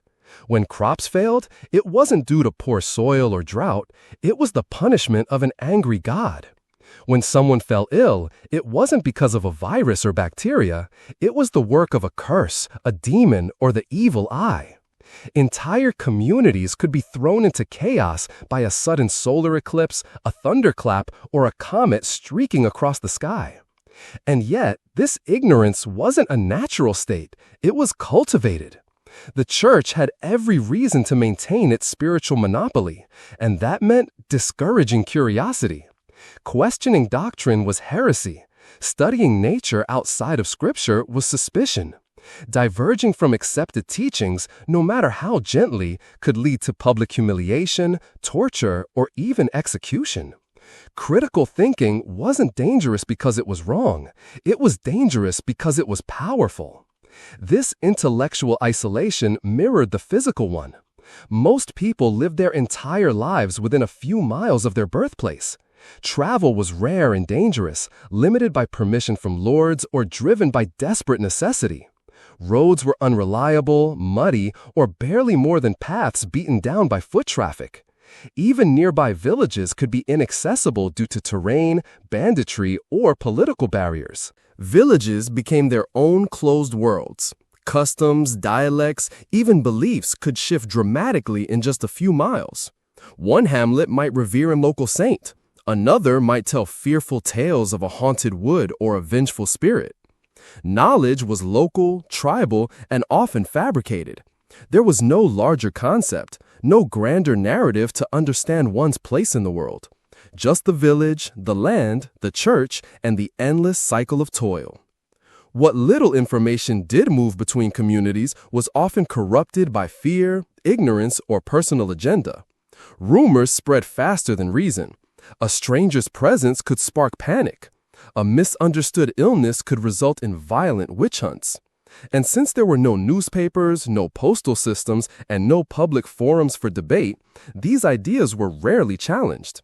Misinformation hardened into belief, and belief, unchecked, became law. In cities, the situation was only marginally better. Urban centers were hubs of commerce, but even there, access to learning was restricted. Guilds held practical knowledge, but philosophical or scientific ideas remained confined to monasteries or the private libraries of the wealthy. Universities, where they existed, were dominated by church officials, and the curriculum was designed to reinforce, not question, authority. And what about those rare souls who dared to think differently? They walked a dangerous path. Scholars who proposed new theories, healers who experimented with herbs, astronomers who charted the stars, many were branded as heretics or witches. Some were forced to recant, others were silenced permanently. The intellectual soil of the Middle Ages was not fertile. It was scorched, salted, and watched. Even technology lagged under this regime of ignorance. Without wide literacy, inventions could not be easily documented, improved, or shared. Every generation had to start from scratch. Tools remained primitive, medicine stagnant, and architecture recycled. The wheel existed, but blueprints did not. The compass was known, but barely understood. Science, such as it was, often relied on guesswork, superstition, or blind trial and error. And yet, the hunger for understanding never fully died. In the quiet of monasteries, monks copied ancient texts. Some smuggled from the Muslim world, where scholarship thrived. Merchant caravans brought back strange ideas from the East. Pilgrims carried whispered stories of distant marvels. Beneath the weight of ignorance, flickers of light still sparked. But for the average medieval person, these sparks were distant, abstract, and utterly unreachable. Their world remained painfully small. No concept of other cultures, no knowledge of geography, no science, no history, no literature as we know it.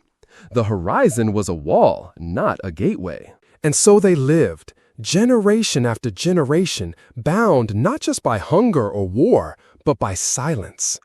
A silence enforced from the pulpit, imposed by poverty, and accepted as fate.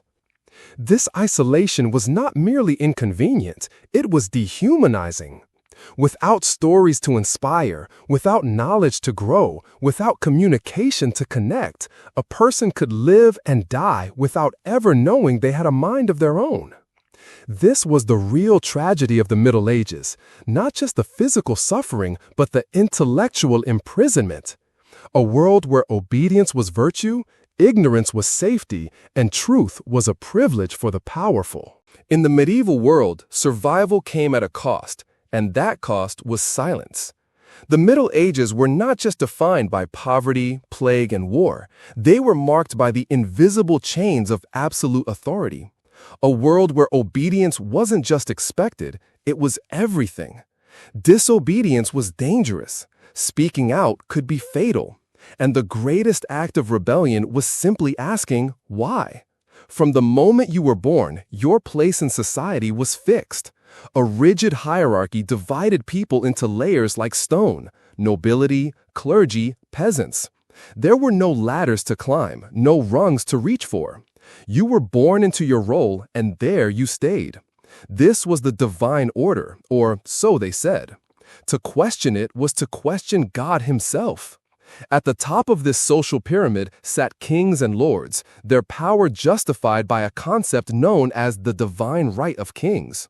Monarchs weren't just rulers, they were believed to be chosen by God. To defy them wasn't just treason, it was heresy, and heresy was a death sentence. Royal authority was absolute, and it was enforced with terrifying efficiency.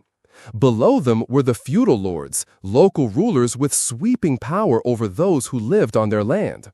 For the average peasant, the local lord was judge, jury, and executioner. He could raise taxes at will, demand labor, seize property, and even imprison or execute a serf with little or no justification. There was no appeal, no oversight, and no rights. You were not a person in the eyes of the system. You were property, a tool to be used or discarded. And if the Lord was law, then the church was the soul of this system. Its grip on medieval life was total. From birth to death, every moment was marked by ritual, doctrine, and spiritual expectation. Baptism, marriage, confession, burial, the church governed it all. But its power wasn't just spiritual, it was political, economic, and deeply social. Clergy controlled education, dictated morality, and owned vast swaths of land. They collected tithes, mandatory payments from the poor, while living in relative luxury. And if someone dared to question church authority, the consequences were brutal. Excommunication meant more than spiritual exile. It could mean social and economic ruin. And in more extreme cases, it meant arrest, torture, or death by fire. Public punishments were not rare. They were regular, ritualistic, and deeply symbolic. Stocks and pillories held the accused in the center of the town square for hours or days, exposed to public humiliation and violence. Floggings were carried out in front of crowds. Branding, mutilation, and even tongue removal were used to silence dissent. And executions, hanging, beheading, or burning were made into public spectacle, a warning to all. But what was truly terrifying wasn't just what the authorities did to those who rebelled. It was how they made people stop even thinking about rebellion. Over generations, fear became obedience, and obedience became belief. Children were raised to revere authority, to fear God, to obey their lords, and to never question the natural order. Wives were taught that silence was a virtue, that submission was holy. Peasants knew better than to speak of justice. Justice belonged to those with swords, robes, and crowns. In this culture, questioning power was like holding fire in your hands. It burned you from within before you could ever pass it on. Even private thoughts could feel dangerous. Paranoia wasn't irrational. People really were watching. Neighbors informed on each other. Priests heard confessions and passed whispers up the chain. And suspicion alone could be enough to ruin a life. There were no constitutions, no human rights, no civil protections. A lord's word was final. A priest's judgment was divine. A king's command was absolute. There was no court of appeal, no public forum for debate, no freedom of speech, no freedom of conscience. Power didn't just control life, it controlled truth. And yet, the machinery of this oppression wasn't maintained by swords alone. It was supported by ritual, reinforced by belief, and embedded in the rhythms of everyday life. Every church bell, every tithe, every oath of fealty echoed the same message: submit, obey, do not question. This silence wasn't peaceful, it was suffocating. In towns, people whispered in shadows. In villages, rumors replaced facts. Dissenters vanished, heretics burned. And everywhere, the crushing weight of hierarchy pressed down on those too poor, too voiceless, or too afraid to resist. But cracks still formed. Across Europe, moments of defiance flickered in the dark. Peasant revolts, though rare, did erupt. Desperate cries against unbearable taxes or cruel lords. Mystics and reformers preached alternate visions of faith, only to be silenced or sanctified long after death.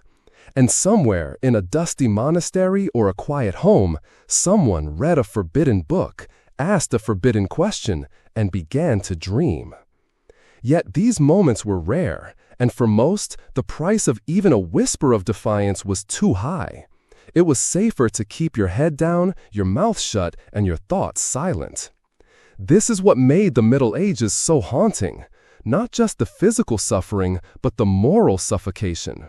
A world where tyranny wore robes and armor, where silence was virtue, and where obedience wasn't a choice. It was the only way to survive. The year was 1347. A few Genoese trading ships drifted into the harbor of Messina, Sicily, silent and slow, as if pushed by the breath of death itself. When dock workers boarded them, what they found was enough to chill the blood. Most of the crew were already dead. The rest were dying. Their bodies were swollen with black boils, leaking pus and blood.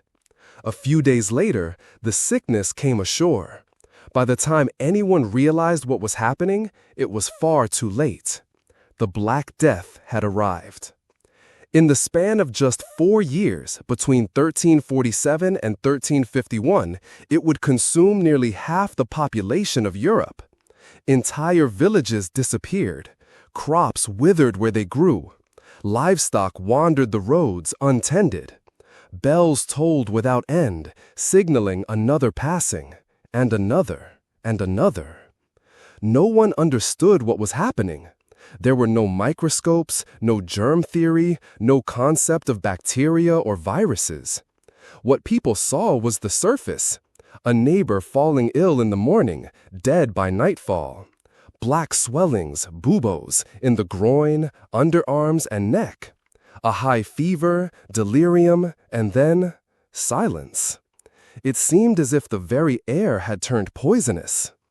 Some said it was miasma, bad air from swamps or rotting matter. Others were certain it was a punishment from God. After all, hadn't humanity grown too wicked? Hadn't sin flourished in the streets of the cities? Prostitutes, gamblers, drunkards, surely this was divine justice. A few whispered darker rumors, that witches or lepers were poisoning wells, or that the Jewish people, long scapegoated, were secretly spreading the disease through mysterious means. Panic spread faster than the plague. Doctors, those brave or foolish enough to stay, offered little hope. They came clad in long robes, gloves, and those infamous beaked masks that have since become the symbol of the Black Death. The beaks were stuffed with sweet herbs, spices, and vinegar-soaked rags, anything to filter the bad air. The masks gave them the appearance of carrion birds, death in human shape. Their treatments were worse than useless. Bloodletting, boil lancing, potions made from mercury or crushed emeralds, drinking one's own urine, burning aromatic woods. None of it worked. The dying kept dying, and the bodies kept piling up. In the cities, order broke down entirely. The dead were too many. Churches rang funeral bells so often they went silent from grief. Graveyards overflowed. Priests refused to give last rites. Families abandoned their sick. The cries of the dying echoed through empty alleys. Men with death carts roamed the streets, calling for the dead to be brought out. But sometimes they didn't wait. They broke down doors, dragged out corpses or those who only seemed dead, and tossed them onto the carts. The stench was unbearable. Mass graves yawned open, wide and endless, devouring bodies by the hundreds. There were no rules anymore. Some turned to religion in desperation, forming groups of flagellants. bands of men who traveled from town to town, whipping themselves in the streets, begging for God's mercy. Their chants were mournful, their blood ran freely, but the plague did not stop. Others looked for enemies to blame. Jewish communities were burned alive in some cities, accused of causing the plague with sorcery or poisoned water. Lepers were hunted. Old women, healers, and midwives were accused of witchcraft and hanged. In the face of such incomprehensible horror, people reached for anything that offered a reason, even if it meant slaughtering the innocent. The economy collapsed. Markets stood empty. Trade halted. Entire fields went untilled because the peasants who once worked them were dead or dying. Food rotted in storage because there was no one left to distribute it. Prices soared, then plummeted. Gold meant nothing when there was no one to bake the bread or dig the graves. In the cities, the silence became unbearable. What once bustled with life turned into a graveyard. In some places, nature began to reclaim the streets. Ivy crept up the sides of once busy taverns. Wolves prowled the outskirts of villages. Birds nested in church bell towers, where once their chimes had marked the hours of prayer. And the psychological trauma? Perhaps that was the most lasting wound. Imagine waking each morning not knowing if your children, your spouse, or your neighbors would still be alive by nightfall. Imagine burying your own family with your bare hands. Imagine watching the priests flee, the nobles lock themselves away, the world itself unraveling in silence. It wasn't just death that stalked the streets. It was the end of everything people had ever believed in. Many thought the world was ending. Some celebrated wildly in the face of doom, holding orgies and drunken feasts in abandoned manors, stealing from the dead, mocking the heavens. Others locked themselves inside, refusing to speak, eat, or bathe. There were stories of entire families found dead in their homes, still seated at the dinner table, as if they'd given up living altogether. And through it all, trust in the church, once the cornerstone of medieval life, crumbled. Priests were supposed to be the shepherds of their flock, but many of them ran. The Pope himself secluded himself behind walls, surrounded by fires that were said to purify the air. In cities like Avignon, whole religious orders were wiped out. Those who remained often sold forgiveness for a price, exploiting terror to enrich themselves. Faith turned to doubt, and doubt eventually turned to change. The Black Death was more than a plague. It was a rupture, a wound in the medieval soul. And from that wound, something new would grow. It shattered the old certainties, tore apart the ancient order. In time, those cracks would make space for revolutions in science, in philosophy, in art. The Renaissance would rise from the ashes of the plague. But in those darkest years, none of that was visible. All people knew was that death walked among them, unseen, unstoppable, and utterly merciless.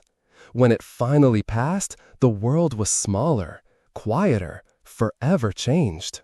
The survivors, those few who remained, carried the scars with them for life, not just on their bodies, but in their minds. The dreams of the medieval world, the solid earth beneath its feet, had shattered. And though they returned to the fields, rebuilt the cities, and resumed their prayers, they were never the same again. When the last of the autumn leaves rotted into the earth and the first snows fell across the medieval countryside, winter did not arrive gently. It descended like a siege. This was not the winter of quaint snowfalls and crackling fires. It was a season of endurance, where life did not slow, it simply got harder, colder, hungrier, darker. For the peasantry of the Middle Ages, winter wasn't a chapter in the calendar year, it was a reckoning. Medieval homes were never meant to keep the cold out. A peasant's cottage was often little more than a single-room hut, its walls made of wattle and daub, mud and straw smeared between a lattice of sticks. These walls were thin and cracked easily. There was no insulation, no glass in the windows, and no real way to keep the chill from creeping in. An open hearth, the only source of heat, smoked constantly and left the room thick with soot, but barely warmed the air around it. Cold air poured in through the gaps in the walls and around the door. At night, frost would collect inside the house, on blankets, on boots, even on eyelashes. There was no real escape. You didn't wait out the cold, you simply endured it. As the days grew shorter and the snows deeper, food became more than a need. It became an obsession. Pantries shrank. Root vegetables stored in cellars began to rot. Grains were rationed, carefully doled out by the handful. What little meat had been preserved, smoked, salted, or dried, was a rare treasure, hoarded and eaten only in the worst days. Hunting offered no real solution. The forests, blanketed in snow, were silent and empty. Wild game became scarce, and even skilled hunters could return home empty-handed for days on end. The real terror came in late winter, during what peasants called the hungry gap. It was that brutal stretch between the last of the stored food and the first promise of spring. The earth was still frozen, the fields barren, and the harvest months away. By February or March, supplies were gone. Starvation didn't arrive with drama. It came in the form of thin cheeks, listless children, mothers who skipped meals to feed the youngest, and then, sometimes, death. Yet despite the cold, the hunger, the darkness, life did not stop. There was no winter break. The medieval economy demanded toil, even in the bitterest of weather. Wood still needed chopping. Animals still had to be fed, and the fields needed turning for spring planting. Men trudged through snow in tattered boots or bare feet, numb and blistered, to chop ice from frozen water troughs. Women hauled buckets of water from frozen streams, their fingers cracked and bleeding. There were no thick wool coats or lined gloves, just rags, patched tunics, and cloaks stiff with frost. Winter was especially cruel to the sick. The cold didn't just make life harder, it made disease more lethal. Respiratory infections spread rapidly in tight quarters, and pneumonia was a death sentence. The smoke-filled huts wreaked havoc on lungs already strained by cold air. Fevers burned hotter when wrapped in the chill of night, and when someone fell ill, there was often nothing that could be done. There were no doctors in most villages, just folk remedies and whispered prayers. And when those failed, there was only a shallow grave in frozen earth, dug with numb fingers. As the snow deepened, isolation set in like a second winter. Villages could become completely cut off. Roads disappeared beneath drifts, and no carts could pass. Traders, clergy, even messengers, none could reach them. Supplies dwindled, and there was no one to call for help. Winter turned small hamlets into islands, floating in a sea of white silence. And with that silence came fear. Because winter didn't just starve the body, it haunted the mind. Darkness ruled the season. The sun was pale and short-lived, rising late and setting early. Most peasants could not afford candles or oil lamps, so once night fell, they sat in the dark. Hours passed in near silence, broken only by the wind clawing at the thatch roof or the creak of timbers in the cold. These were the hours when stories were told, of spirits, witches, and curses, of creatures that walked through the snow, seeking warmth, blood, or vengeance. Superstitions grew thicker in winter's long nights. People feared more than the cold. They feared what might come with it. And sometimes those fears were justified. Hunger wasn't just a human burden. Wolves, driven down from the highlands by snow and starvation, prowled near villages, sometimes brazen enough to enter them. Chickens vanished, then dogs, then the occasional lone traveler. Parents warned their children not to stray too far from the door. The howling of wolves outside a cottage wall was a sound few forgot, a mournful, angry wail that told you something else was starving out there too. This was winter in the Middle Ages. It was not cozy or quiet. It was a brutal test of will, of how long you could go without bread, of how much cold your bones could carry, of how many of your neighbors you'd still see when the thaw came. But it was also a time of quiet resilience. Families huddled together, sharing warmth and stories. They watched the sky for signs of spring. They rationed their meals, fed their livestock, and patched what few clothes they had. The strongest learned to find meaning in survival. A single warm morning, a rabbit caught in the snare, a child who stopped coughing. These became moments of joy. There was no escaping winter, but those who endured it, who clawed through the darkness and hunger and lived to see the snow melt, they didn't just survive the season, they overcame it. Because in a world where everything froze, food, rivers, flesh, and hope, the heart of a peasant still burned, quietly, fiercely, waiting for the sun.